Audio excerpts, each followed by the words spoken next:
Well, welcome, welcome, welcome. Happy Wednesday. You know, if it's Wednesday, noon Pacific Daylight Time, it must be time for Naked with Dr. Money. And as I've shared, Naked with Dr. Money is my opportunity to share the behind scenes view of how I address my mind, body, and soul while building this wellness organization that I'm telling you is aimed at helping you manage your mind, body, and soul. So today, as each week promises, I have another exciting guest, and you know what we're going to talk about. We're going to talk about mindset. I'll ask my guest today if she believes mindset is the result of nature, nurture, or a little bit of both. We'll talk about particular motivations that she's been able to execute as a result of her mindset and also manifestations. My guest today, Andrea Jackson, I refer to as my sis. She has been a sister friend for at least a couple decades at this point, and we still keep counting. I just had a wonderful opportunity to visit Miss Andrea in Washington, D.C. on my way to Jamaica. I'm coming to you guys from Kingston, Jamaica. And so, Andrea, we had such a great time. I was a little bit fighting, a little bit of pain, but she took care of me and we had a very special time. So, without any further ado, I am going to introduce you all to my friend and my sis, Andrea Jackson. Hey there, beautiful. So, how are you today? Beautiful. I'm doing very well. How are you? Wonderful, wonderful. So, thank you for joining me. I'm so happy we could get this done. What a blessed introduction. I have to say, for 2 decades, you had been my sister as well. And I just have really appreciated you and all the gifts that you give to me and to everyone, and especially with mindset, because you keep yours on a very high level. Man, well, we know that it's not because it hasn't been challenged, boy. I Yep. guess I say, it's just with those things, right? We decide where it is we think we want to go, and you have to have determination to get there, especially when it is that it's not what seems to be the common conversation. And certainly sometimes you wonder, I know I did along the journey, like, why are my thoughts and interests so over here, where a lot of my friends that those interests weren't shared, if you will. But it was because it's my path, and so I think that once you get far enough along the journey, then you realize kind of, oh, of course that made sense because I wanted to do this, and so that was a little bit different. I had to go a different path. Yeah, I understand. It's really interesting because I think mindset can be on a whole lot of levels. It can be nurture, it can be nature, and it can be shifted. So it's mindset is not necessarily something that is linear. You Mhm. can have someone, for example, who was born with the perfect circumstances and their mindset is on a very high level, and you change those circumstances, and that's when it really can challenge you. And the opposite can be Absolutely. true as well. So I Absolutely. don't think it's necessarily linear. Right. So when do you think, if you were reflecting back, when do you think you first became aware that you had a mindset, a certain way that you approached, your everyday and your experiences? Well, I'll go back before I was even conscious because I think of myself as a baby coming into the world and my parents telling me that they did not have to buy a thing. So I think that there was a lot of concern that they had as a young couple. Well, they were older in those days, but to me, they were really young, trying to figure out how to sustain a child. And I think that we come with the mindset that we are taken care of. I Mhm. think as unconscious children, we have that consciousness of something bigger and something greater, and everything is provided. I think as a young person, I kind of lost that sense for some reason, even though I had a lot of gifts and talented people around me, very educated people around me. I think as a young person, that mindset was a struggle.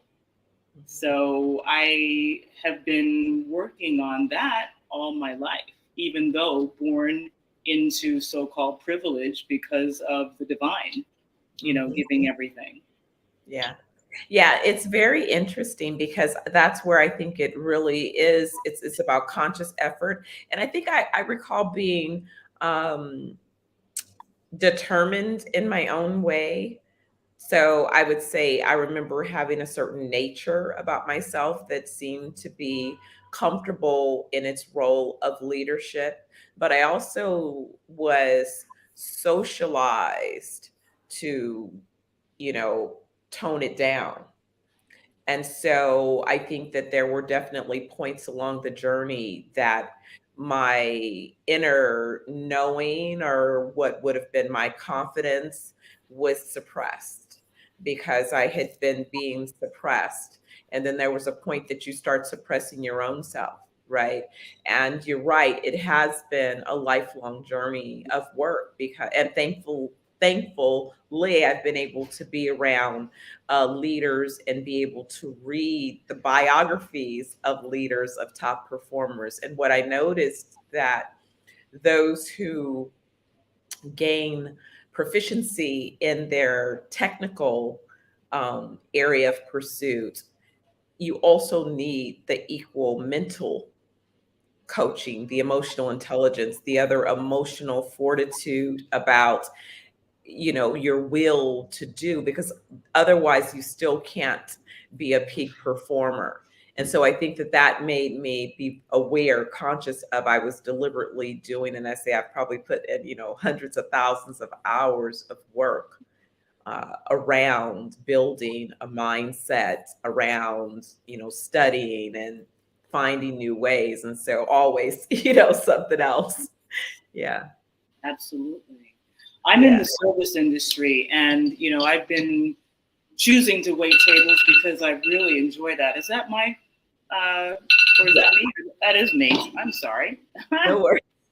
um, I've been choosing to serve and choosing to wait tables, and it is such a joy to do so. But there is a particular mindset that a lot of people in my profession have. And, gratitude is something that I believe changes mindset instantaneously. And you asked a question before, and I wanted to kind of follow up on that. I had a party that I served at work a month ago, and they were absolutely wonderful people. They gave a tremendous gratuity, and on top of that gratuity, they gave us a tremendous gratuity, which was really wonderful. And lately, I've been working a lot with gratitude. And I got a text from the events coordinator that is at our restaurant. And she said, "There's a note for you from the host." And I couldn't figure out what she was talking about. And I realized, who it was. It was this woman named Patty. And I open up the card, and there is money, more money, and it's just interesting how the flow kind of keeps going. That it's not like, oh, you work from 9 to 5, this is how much you make. Or you're in the service industry, you have this many covers or this many guests, and this is how much you make based upon that.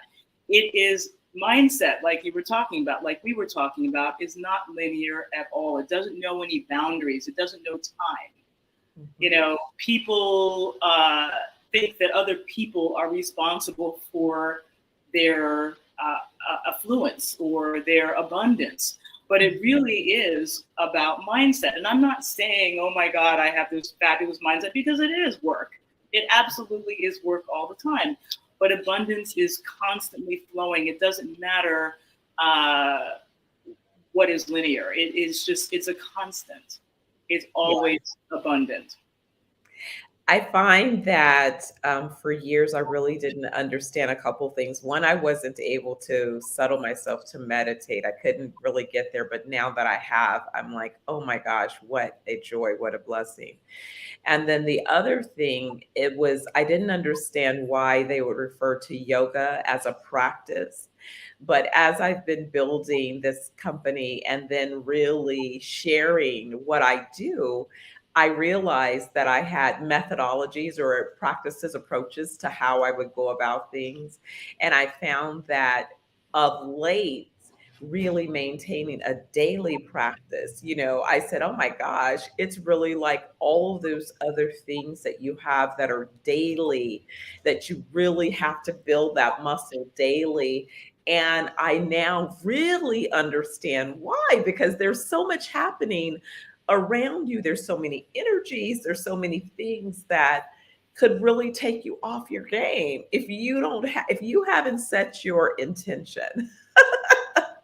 Yep. And if you don't have confidence in those intentions that you set, we walk out the door and you can be taken away into the tidal wave of just stuff, Yeah. and you don't realize it. Yeah. It's Yeah. true. And I think for me personally, um, intention is very much about a state of being more than it is on the thing itself, if that makes sense. Mhm. Like, for example, I think you and I talked about this when you were here in DC, that I had a great desire to live on Palm Island, which is right off of South Beach. And that was like my huge desire inside. I was like, I want to live here. I would drive up to the gate. I would rollerblade up to the gate. I would walk up to the gate. That was my huge desire to live there. But it wasn't until my intention was to have a place to live. You know, my intention was that, and it just kind of converged that I lived there, if that makes sense. So sometimes for me personally, what I want is not necessarily given in the moment. It's more about what I need because all needs are met. Mhm. All needs met. And, you know, Michael Beckwith talks about that all the time, all needs met.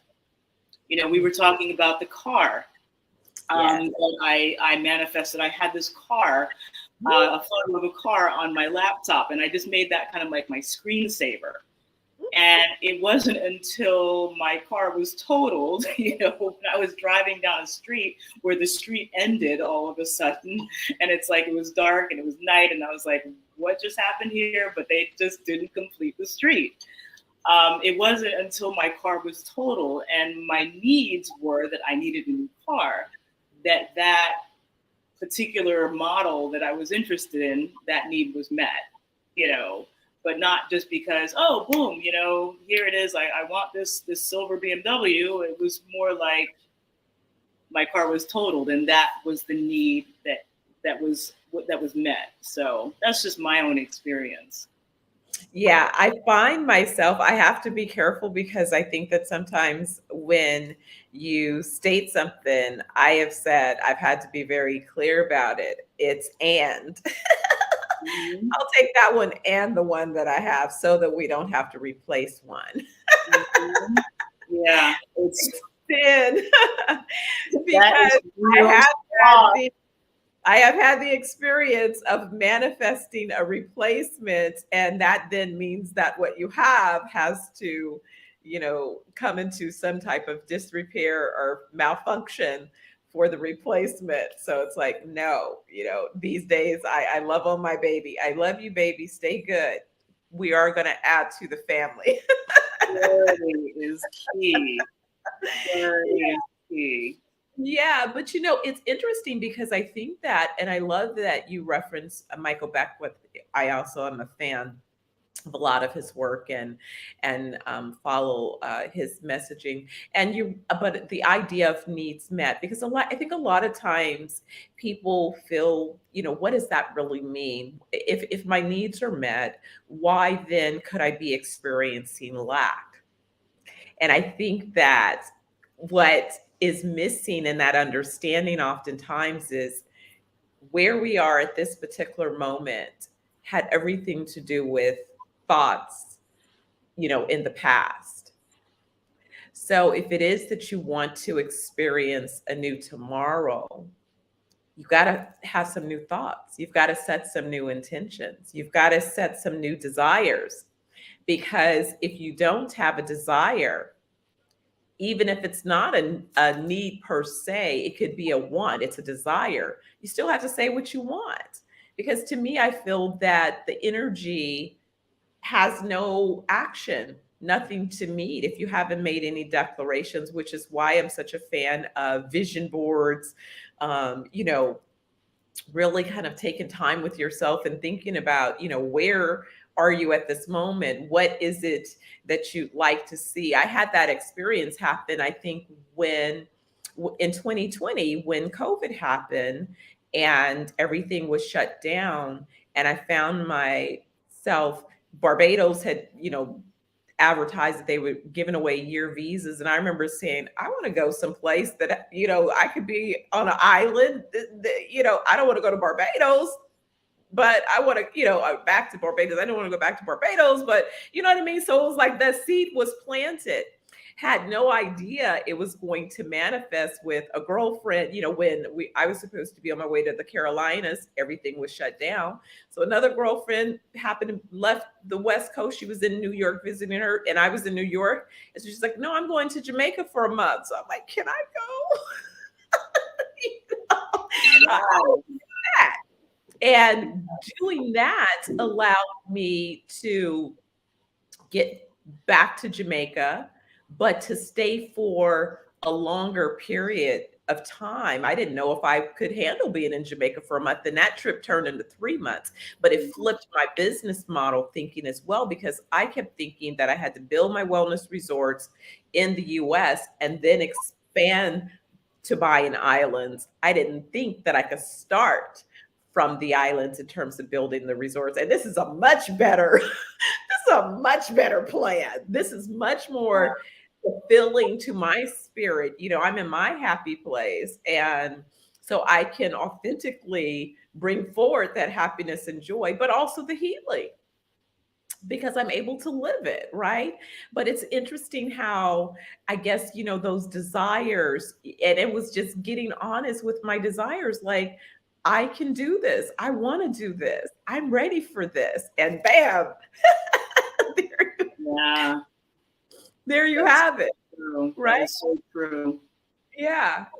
And the whole shift even into the 420 branding and all of that stuff, that was literally on my vision board, that I was going to get into medicinal cannabis and put it on my January. And by October, it was manifest, Absolutely. Absolutely. So I really am a believer of working on the mindset, but I also think that it's important to detox, because sometimes we have old thoughts and hurts and traumas that are hidden, and they too are impacting at a subconscious level, what is manifesting in our lives. Have you had any occasion to kind of process personal trauma that you found that your mindset was useful in assisting you, or you even had to develop more skills in the process of addressing that type of trauma? Absolutely, without a doubt. I'm going to shift this back because I messed this up. I completely agree with everything that you just.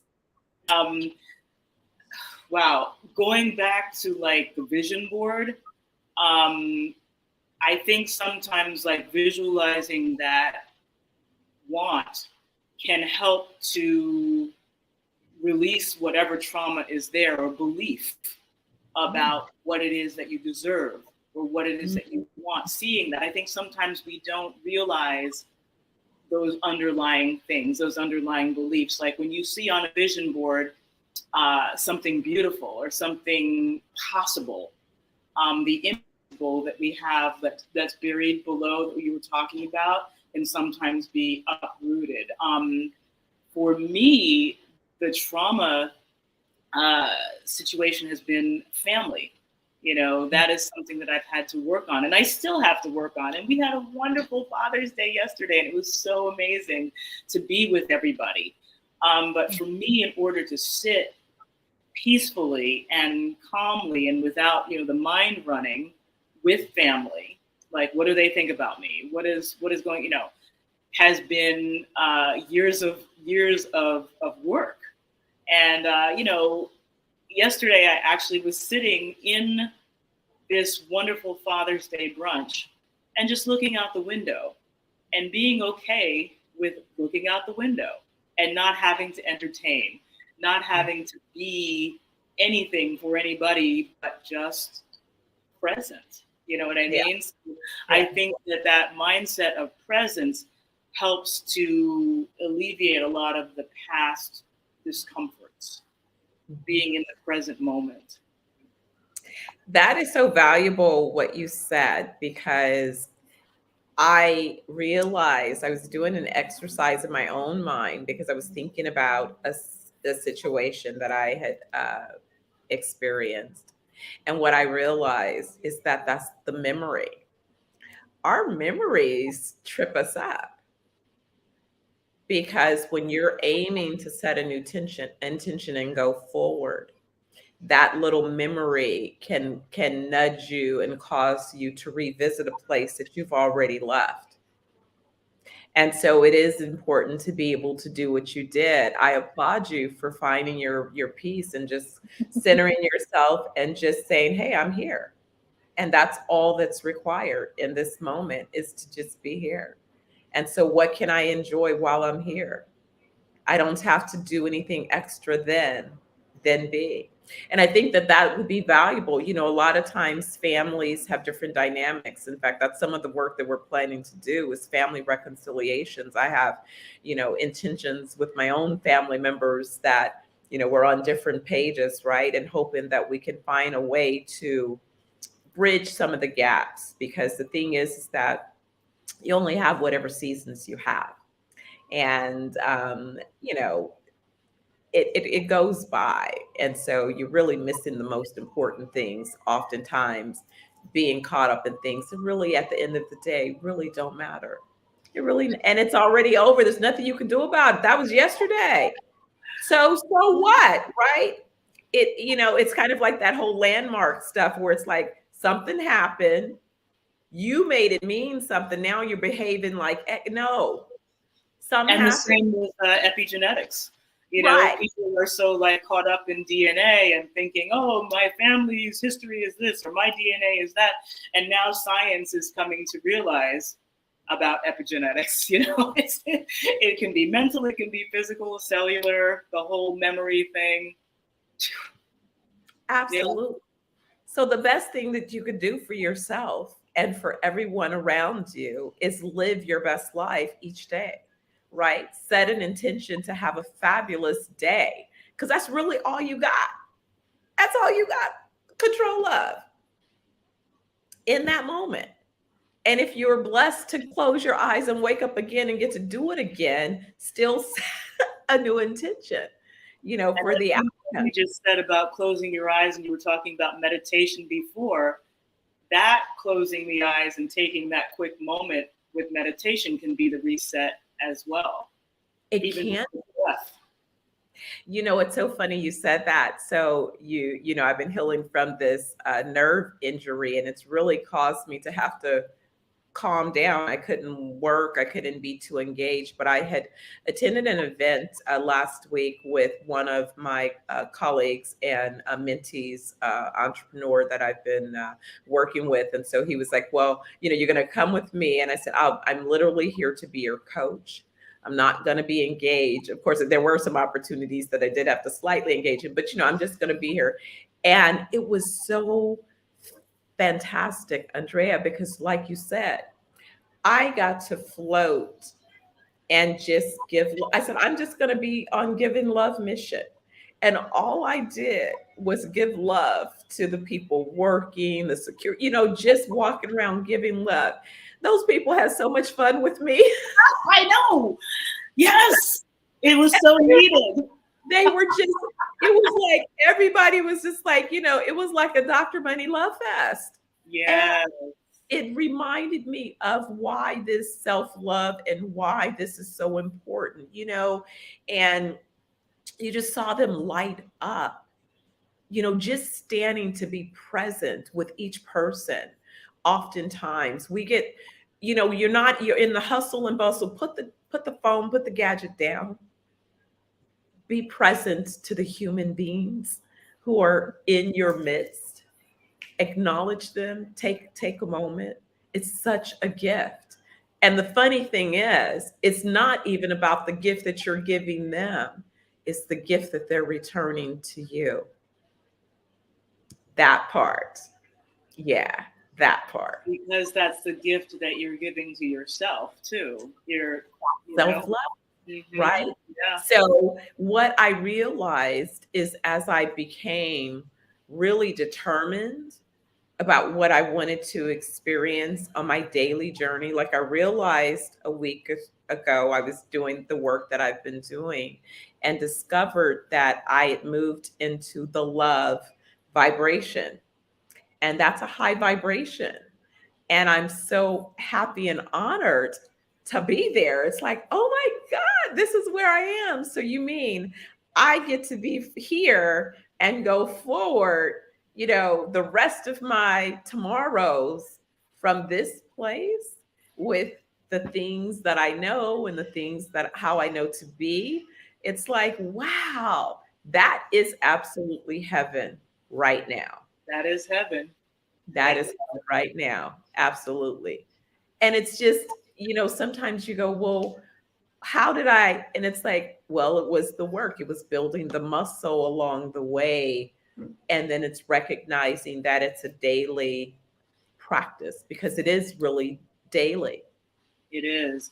And there's an easy one. I think that I mentioned when I saw you last about Ho'oponopono, which is a Hawaiian practice, a Hawaiian prayer that is, I'm sorry, please forgive me, I love you, thank you. Well, you can literally do part of that, I love you, thank you, in those moments of stress. I love you, thank you is very much helpful in that immediate reset, at least for me. Mm-hmm. When you're feeling like someone is coming up against you or you're coming up against yourself or, the stress, and it always is about what you feel about yourself, but I love you. Thank you. I love you. Oh, I love that one. I love you. Thank you. That feels so good. And the other aha that I had was I remember understanding the distinction between how fear and faith operates. That has been really, a rudder for me, hanging on to faith and recognizing when I've allowed fear to intercept the faith. But what I didn't realize is that fear and love works the same way. Just had that kind of bubble up clarity. And so with that in mind, that has become a new tool for me as well when I'm standing in love, because if it is that something bubbles up that doesn't appear to be love, then I can go, okay, no, that's not what I want. Because love wouldn't be afraid. Love just would be. Right. And it's always, not, I shouldn't say always, but humanly, it's going to come up. I think that that's like a belief sometimes when you're a metaphysician or spiritual practitioner or whatever. It's like, oh no, you can come back from the mountain. You can come back from the forest and all your meditation and get in traffic and it's going to come up, but it's the how that you're mentioning, the how. Right. How to deal with it. Yeah. And so I think that that's what's so important, reminding people. So what I did for Pascal last week is I said, well, we're going to try this exercise that I'm calling 420. Of course, since I'm on this whole 420 thing. Yeah. So I said, every 20 minutes, set your phone to give you a little alarm at 20 minutes. and then you do a 4-minute meditation. And that's going to be our 420.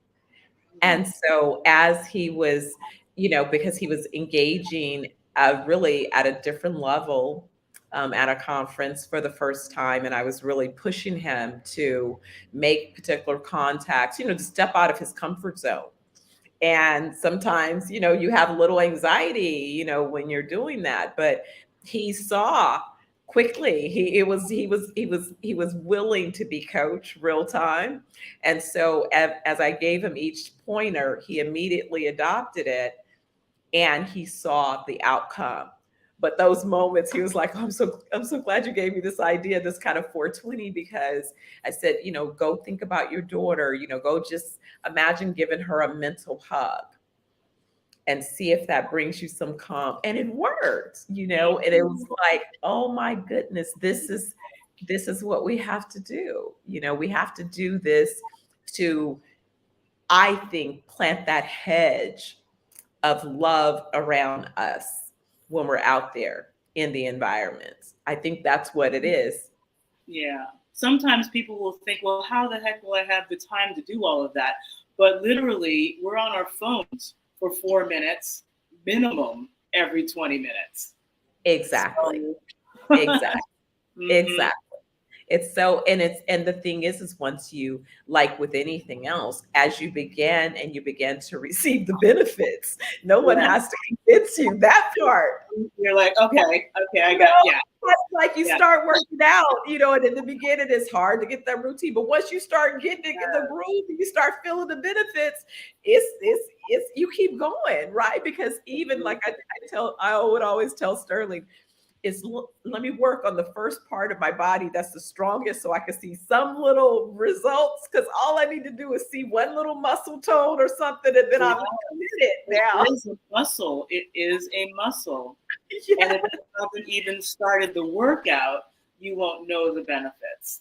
So like you're saying, it was a struggle for him, for Pascal, right? To get into the habit, and it is a habit. Yeah. Yeah. But all the better, just a fabulous experience, as a result of that. So I'm excited because I'm like, this is what it's all about, is helping people. What became very clear for me is that in part of my stand, I seem to, but of course, I've worked mostly in male dominated sectors of industries and with men. So it makes sense that I would understand not only the professional interest in how to coach and what it is they're looking technically, but also because of the mindset, being able to recognize that. And what I found is, as a result of really spending the time and raising Sterling and the relationship that we have, he has actually let me see how I can be valuable, with other men in their pursuits, because there's this emotional piece that no one spends, or very few people spend a lot of time addressing. So it's really a kind of an exciting kind of like, wow, all of these pieces really were meant to come together. And now they are, coming together. So who could be upset about that, right? It's like, get up with your love, joy, and happiness each day. Yeah. 100%. Yeah. So what's going on now? What are you planning for next? Setting any new intentions? Working on any big things? Any transitions? What's next? Well, I have taken these next 3 days, or these 3 days off.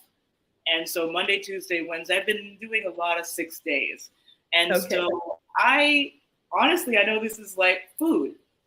I'm going to 3 different restaurants in 3 different days that I have never been to before, to kind of stimulate, a different idea in a different neighborhood, in a different place. So for me, like the whole idea that I don't know who, Lisa Nichols or whoever, was like, put yourself in a museum, put yourself in a bank, put yourself, somewhere, put yourself physically in a different place that you want to be. If you want to be inspired by art, if you want to be inspired by finances. And for me, I'm in the food industry already. And it's kind of like, well, what are the different flavors? How are other people doing this? How are other people serving? So that's what I'm doing. And of course, the physical workout and the mental workout. That's fabulous. Well, I can't wait to come back to DC. I had so much fun and I'm always dining. We had such a good time dining. Yes, You know when? yes.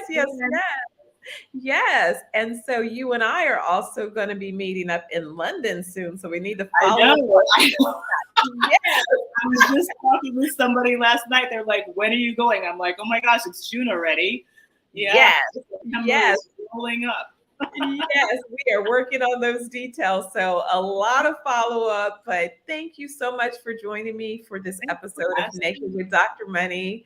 It's been a fabulous conversation, and I appreciate your insights and sharing, your journey in dealing with, mindsets and motivation and your manifestations. And it's really, to me, how we all contribute, right? By sharing a little bit of our experiences. Somebody out there may be inspired and gain a nugget or two that helps them shift a perspective. So well, I've gained more than a nugget or two by this conversation and by our friendship. So thank you so much.